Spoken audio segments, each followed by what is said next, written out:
MSCI EM का जो IM वाला इंडेक्स है, इन्वेस्टेबल मार्केट का इंडेक्स है, उसमें पहली बारी भारतीय प्रदर्शन ऐसा रहा है कि हम चीन से आगे निकल गए। तो भारत का जो हिस्सेदारी है उस इंडेक्स में वो 22% से ज्यादा है और चाइना का 21.5% आ गया।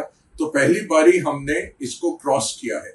जस्ट एक हिस्टोरिकली अगर इसको देखें तो एक टाइम था जब चाइना इसमें 43% रहता था और भारत 6% होता था।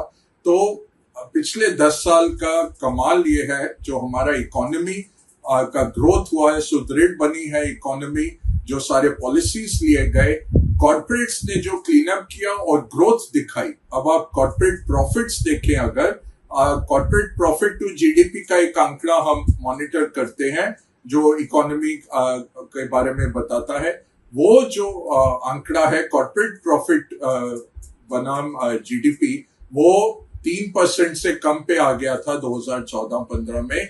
वो अब लगभग 5.5% पे आ गया है। तो कॉर्पोरेट प्रॉफिट नियरली 3 गुना बढ़े, इकोनॉमी 2 गुना बढ़ गई पिछले 10 सालों में, और उसका जो असर दिख रहा है हमारे मार्केट में दिख रहा है। दूसरी बड़ी ट्रेंड जो है कि एफआईएस जो विदेशी निवेशक हैं, उन्होंने पैसे जरूर निकाले। पिछले 2.5 साल में देखें तो 5.5 लाख करोड़ विदेशी निवेशक निकाल के गए, और उसके सामने डोमेस्टिक घरेलू निवेशक जो हैं उन्होंने 11 लाख करोड़ से ज्यादा पैसा भारतीय मार्केट्स में डाला। तो भारत की उन्नति से किसको फायदा ज्यादा हो रहा है? हमारे घरेलू निवेशकों को। तीसरा, अब ये इससे क्या इंप्लीकेशन निकल के आता है? नया निवेश आएगा।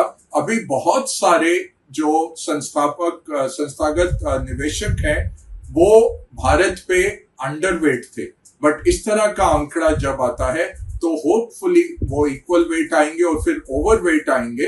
हमने पिछले हफ्ते देखा 3 बड़े इंस्टीट्यूशनल निवेशकों ने कहा कि चाइना को हम ओवरवेट से अंडरवेट लेके आ रहे हैं।